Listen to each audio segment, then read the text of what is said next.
Bismillah. Oke teman-teman semuanya, alhamdulillah di video kali ini gue akan ngebuat video tentang Q&A dan juga tips and tricks gimana caranya agar lolos kuliah. Karena banyak teman-teman juga yang nanyain di kolom komentar TikTok, terus juga di DM banyak banget yang request kayak gimana sih caranya kuliah di Saudi, tips and triknya gimana. Mungkin aku bakal jawab di sini semuanya nih. Dan sekarang gue lagi nggak sendiri, gue sekarang lagi ditemenin sama teman kamar gue di kampus Prince Satam bin Abdul Aziz University ini. Boleh dikenalin dulu nih dengan bro siapa, kemudian asalnya dari mana nih? Oke, perkenalkan nama saya Handar Ibrahim. Teman-teman bisa manggil saya Ibrahim. Asal saya dari Wonosobo, Jawa Tengah. Mungkin teman-teman masih asing ya dengan istilah Wonosobo. Kalau teman-teman tahu, mungkin antum tahu semua ya, apa namanya, air kemasan Aqua ya, tahu ya? Di situ ada gambar gunung tuh di situ. Nah, itu namanya Gunung Perahu. Dan fun fact-nya itu ada di Wonosobo. Seperti jadi itu daerah Wonosobo tuh Aqua tuh gambarnya tuh. Iya. Baru tahu. Iya. Berarti Ya, itu selama ini kalian minum Aqua nggak tahu? Parah sih. Baru Parah tahu. sih. Itu ada di Wonosobo teman-teman. Ya, Aqua tolong disponsorin ya. Oke, lanjut ke mungkin bro setelahnya nih, sampingnya dengan siapa dan asalnya dari mana? Kenalin teman-teman, aku Fauzan Syihab. Aku asalnya dari Sulawesi Selatan. Nah, teman-teman mungkin lebih kenalnya tuh kotanya, Kota Makassar. Nah, Kota Makassar tuh pasti orang banyak kenal tuh coto Makassarnya, dan itu kuliner yang paling terkenal di Makassar. Nah, tapi aku tuh bukan pas di Makassarnya. Jadi aku dari kampung aku atau kabupaten aku ke Makassar tuh kurang lebih jaraknya ya 12 jam perjalanan naik bus. Jadi 12. ya sekitar 1 harian lah naik bus itu. Nama kabupatenku yaitu Luwu Utara, atau mungkin ada yang lebih familiar dengan Kota Masamba. Nah, itu kampung aku di situ. Jadi bukan tepat di Makassarnya, bukan. Dan Sulawesi Selatan itu tentunya di sana logatnya tuh Bugis gitu. Jadi ya nanti mohon maaf teman-teman ya kalau misalnya ada kayak bahasanya kebugis-bugisan ya, yang agak nggak baku gitu ya. Ya itu dari Sulawesi Selatan. Nah, mungkin dan teman-teman juga banyak yang pengen tahu nih. Mungkin dari kita nih berapa kali untuk mendaftar buat lolos kuliah di Saudi nih ya. Sebenarnya aku udah daftar study in Saudi itu dari 2024. 2024 tuh mendaftar di tahun itu pertama kali. Jadi aku lolos SMA langsung daftar di study in Saudi. Waktu itu aku daftarnya itu universitas-universitas yang top yang ada di Saudi. Jadi kayak UIM dan sebagainya, Lipia dan sebagainya itu aku daftar. Tapi qadarullah ketolak di 2024 itu. Kemudian di 2025 aku daftar lagi yang kedua kalinya, dan aku milih universitas yang bukan top gitu. Termasuk waktu itu aku juga milih Jamiah atau kampus Prince Satam ini. Dan alhamdulillah di tahun 2025 ini aku keterima langsung di waktu itu bulan apa ya? Kalau nggak salah kurang lebih Agustus 2025 kemarin. Ya, itu semua cerita pengalaman aku sih. Kalau Ibrahim sendiri nih. Oke, kalau saya sendiri hampir sama kayak Abian. Saya 2 kali mencoba mendaftar di Saudi. Dan di percobaan pertama sama juga, saya mengincar universitas yang top juga, kayak UIM dan sebagainya. Itu saya coba daftar. Saya coba daftar kan, tapi qadarullah nggak diterima. Ya, nggak diterima karena dia universitas top, jadi yang minat juga banyak, ya kan? Jadi kesempatan untuk lolosnya juga semakin kecil. Jadi saya mulai berpikir bagaimana yang penting keterima dulu deh di Saudi gitu. Jadi di percobaan kedua saya cari universitas yang mahasiswa asingnya sedikit gitu. Mahasiswa asing sedikit. Jadi saya cari yang mahasiswa asingnya sedikit, dan saya ketemu universitas ini, ya, Prince Satam. Dan saya coba untuk apply di situ, daftar di situ, dan alhamdulillah diterima. Alhamdulillah. Di tahun yang sama, di tahun 2025, sama kayak Abian. Dan rahasia saya sendiri, saya sebenarnya punya rahasia nih teman-teman, dan mungkin bisa diterapkan juga untuk teman-teman. Apa tuh rahasianya, Bang Ibrahim? Oke, rahasianya sebenarnya simpel aja. Antum harus sering-sering minta doa orang tua. Itu sih. Masya Allah. Ibu terutama, karena Tuh catat guys, Ya, catat minta ya. doa dari orang tua, Iya. terutama ibu ya. ya, karena doa yang paling ikhlas itu doa orang tua kita. Ya orang tua tuh pasti akan ikhlas mendoakan anaknya kan. Gak mungkin ada rasa kayak nggak ikhlas, nggak mungkin, karena ibu itu pasti sayang sama anaknya. Jadi ketika dia mendoakan anaknya, itu doa yang benar-benar ikhlas gitu. Dan mungkin dari situ saya diterima, bukan karena saya pintar atau mungkin karena saya punya hafalan yang banyak, tapi karena doa ibu sih kalau menurut saya. Keren. Ini tips dari Ibrahim ya, gimana caranya lolos Saudi. Dia pakai doa orang tua juga. Doa Ibu. Masya Allah. Ya, kalau aku sendiri teman-teman, aku sudah nyoba daftar kuliah di Saudi itu, beasiswa Saudi itu lebih banyak dari Abian dan Handar tentunya. Itu udah 5 kali percobaan. Jadi aku mulai nyoba daftar tuh sejak tahun 2021, dan itu kita daftarnya belum yang kayak sekarang. Kalau sekarang tuh daftarnya di satu website, yaitu Studi in Saudi. Nah, kalau aku dulu tuh nyoba daftarnya mulai 2021 itu di link masing-masing kampus. Contohnya nih, kampus Universitas Islam Madinah. Nah, itu ada link tersendirinya untuk daftar beasiswa di situ. Nah, kemudian kampus lain itu sendiri lagi. Nah, kalau sekarang mulai tahun 2024 ya. 2024 kemarin. 2024 itu udah digabungin. Jadi Ya. dalam satu website. Jadi dalam satu website itu udah tersedia untuk pendaftaran di kampus Berbagai manapun kampus, yang ada di Saudi. Jadi itu memudahkan banget teman-teman. Betul. Nah, kemudian ada yang penasaran mungkin ya, gimana sih caranya lulus gitu kan? Iya. Nah, Gimana kalau tuh? aku sendiri kan, kalau kita ambil pelajaran dari yang nyoba 5 kali mendaftar tadi, intinya tuh kita berani mencoba dan jangan cepat menyerah. Nah, kan ada orang biasa tuh nyoba sekali, nanti udah gagal. Udahlah, udah gagal gitu kan. Nah, jangan seperti itu teman-teman, tapi kita nyoba semaksimal kita, dan kalau misalnya itu memang belum rezeki kita, belum Allah takdirkan untuk kita, insya Allah ada hikmah di balik itu. Kuncinya yaitu mencoba, jangan cepat menyerah, dan yang paling inti lagi sama dengan kata Ibrahim tadi, doa orang tua atau doa, baik itu doa kita atau doa ibu kita, ayah kita. Nah, itu penting banget juga untuk kita selalu mencoba, dan jangan khawatir nanti mungkin teman-teman takut gitu kan, rata-rata nilai ijazahku tuh rendah, atau mungkin hafalanku nggak 30 juz gitu kan. Nah, itu sebenarnya nggak berpengaruh teman-teman. Intinya tuh teman-teman semuanya nyoba daftar aja, mau nilainya tinggi atau rendah itu nyoba daftar aja, mau hafalannya banyak atau enggak nyoba daftar aja. Insya Allah kalau memang udah takdirnya, udah jalannya Allah kasih, insya Allah keterima di kampus atau kuliah di Saudi. Nah, kita langsung aja nih masuk ke Q&A-nya. Dari ada yang nanya nih dari Rahmawang ya. Kak, kalau kampus di Arab tuh ada program beasiswa belajar bahasa doang juga nggak? Terus setahun tuh full belajar bahasa doang, ada nggak nih kira-kira? Kayak mungkin ini dia nanya Idat Lugawi ya kali ya. Persiapan bahasa gitu Iya, ya. persiapan bahasa nih.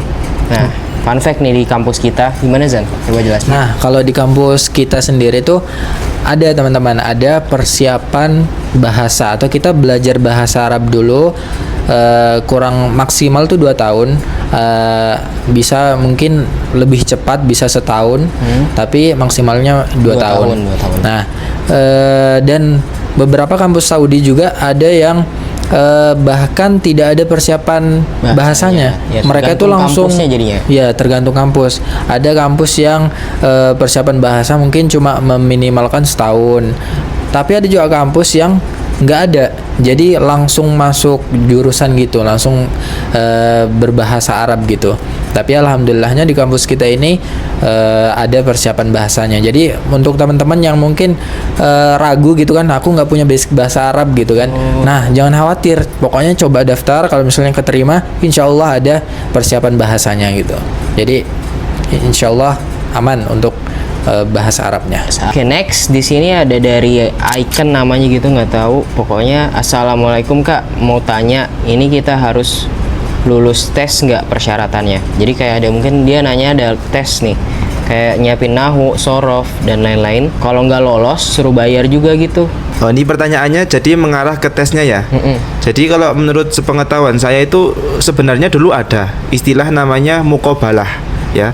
Dulu ada dan itu hanya ada di UIM kalau nggak salah. Dan sekarang kurang tahu tapi kalau nggak salah tuh sudah nggak ada. Iya, jadi sudah dihapus. Nggak ada. Jadi kita kan semua by pengalaman kita ya. Iya, by pengalaman kita tuh nggak ada. Experience kita tuh kita nggak ada ngalamin tes segala macam nahu sorof nggak ada. Jadi kita daftar keterima langsung berangkat ke sini gitu. Iya benar. Jadi nggak usah khawatir kalau mungkin kemampuan bahasa Arabnya masih kurang. Coba daftar aja, benar kata Mas Fauzan ya.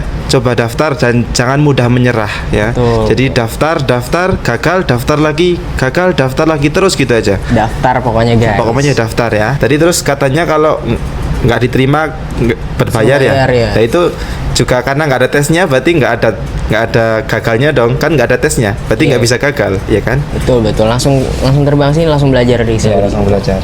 Nextnya, ini dari profil yang sama username yang sama juga. Terus mau tanya lagi, yang dikasih uang saku yang dapat beasiswa doang atau emang semua orang asing diterima Saudi? Semua orang asing yang ada di kampus kami ini semuanya tuh beasiswa teman-teman nih.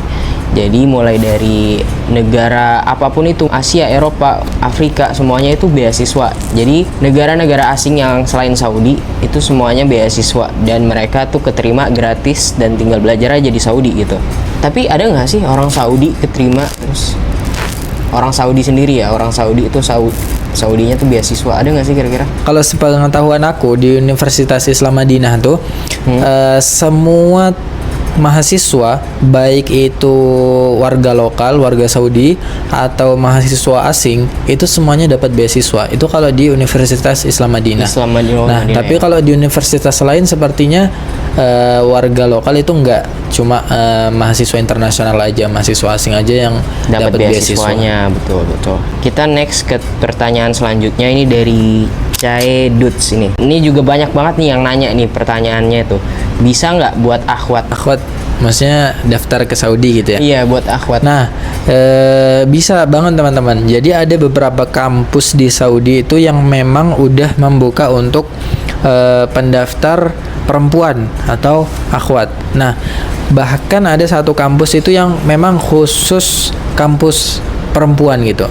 Namanya tuh mirip-mirip sama nama kampus kita. Kalau kampus kita kan Prince Satam bin Abdul Aziz. Nah, kalau kampus yang khusus akhwat itu namanya Princess Naurah. Dan itu salah satu fun fact-nya, katanya universitas terbesar di dunia ya. Perempuan. Universitas terbesar di dunia untuk perempuan gitu. Nah, beberapa kampus lain juga selain Universitas Prince Naurah itu ada juga beberapa kampus yang membuka untuk pendaftar perempuan. Contohnya tuh kemarin kalau nggak salah Thoibah University. Itu Thoibah University itu letaknya di Madinah. Tepat di depannya kampus UIM. Universitas Islam Madinah. Iya, di Madinah. Thoibah.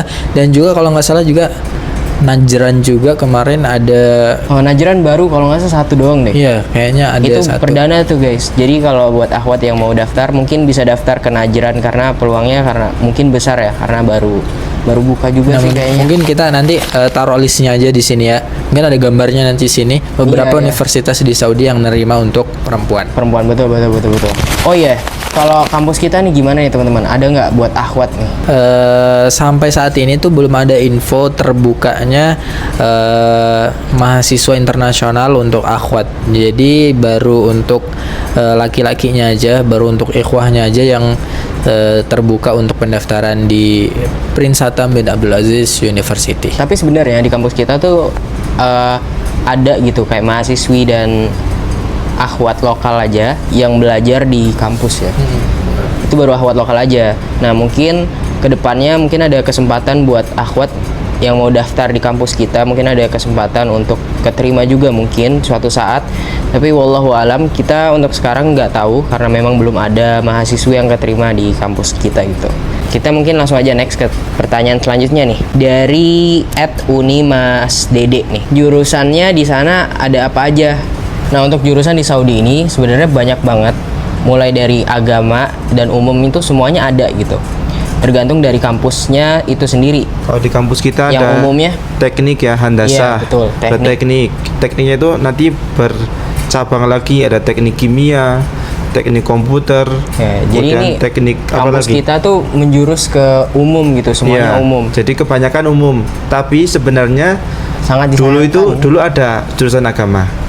Ya, Dulu tapi itu udah lama. Udah lama. Habis Dan itu sekarang ditutup. dan nggak ada lagi sampai sekarang. Belum ada ya. Jadi- Mudah-mudahan dibuka ya. Amin, insyaallah kalau Tapi memang rezeki. jangan takut untuk mendaftar di kampus kita. Tenang aja. Di luar kampus itu banyak sekali halakoh-halakoh Quran. Banyak juga kajian-kajian masyayikh. Jadi antum nggak usah khawatir kalau di Saudi lah. Yang penting coba daftar dulu. Nanti di Saudi itu banyak sekali kajian-kajian. Nggak harus ambil jurusan agama juga, karena di luar kampus juga banyak majelis-majelis taklim gitu banyak. Terus di kampus kita juga ada bisnis administrasi Ya, tuh. bisnis. Kuliah bisnis administrasi dari kayak konun dan bisnis segala macamnya juga ada di kampus kita. Terus juga ada kuliah humaniora ya. Jadi ini kayak bahasa-bahasa gitu, mulai bahasa Inggris. Nah, juga ada kedokteran, tapi sayangnya kedokteran ini hanya untuk dikhususkan buat mahasiswa lokal aja. Jadi internasional kayak kita ini nggak bisa milih jurusan kedokteran. Mungkin itu untuk fakultas-fakultas yang ada di kampus Saudi ya. Nah, kemudian ada juga nih yang banyak banget ditanyakan sama teman-teman semuanya terkait pertanyaan yang satu ini nih. Dari @vd, dia nanya, "Kak, izin tanya, kalau mau kuliah di Saudi harus bisa ngaji ya?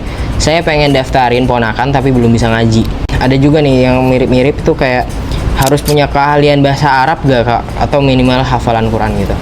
Kalau untuk minimal hafalan Quran tuh nggak ada disebutin secara detail apakah harus minimal berapa juz gitu, nggak ada sebagai persyaratan tuh nggak ada. Nah tapi kalau yang tadi keponakannya belum bisa ngaji, kayaknya lebih bagusnya belajar ngaji dulu ya Kak.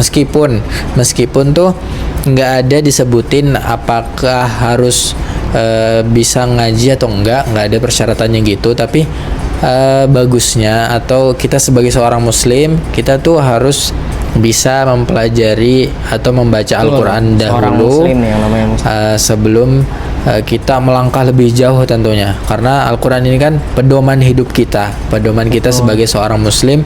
Jadi bagusnya kita pelajari dulu, bisa membaca dulu, baru kita kemudian melangkah lebih jauh lagi. Walaupun ngaji atau tidak bisa ngaji itu bukan persyaratan wajibnya, persyaratan ininya lah ya, Benar. yang ada di Stadion Saudi. Jadi walaupun mungkin nggak bisa ngaji, nggak bisa bahasa Arab, itu masih bisa keterima, peluangnya itu ada gitu. Tapi yang namanya kita belajar di Saudi mungkin ada resikonya buat teman-teman. Apalagi kita juga tiap hari kan berbicara bahasa Arab itu. Kalau kita nggak tahu apa-apa, takutnya nanti kan kita bisa yang kena dampaknya gitu kan. Ya mungkin itu ya, mungkin semoga bisa menjawab gitu buat teman-teman.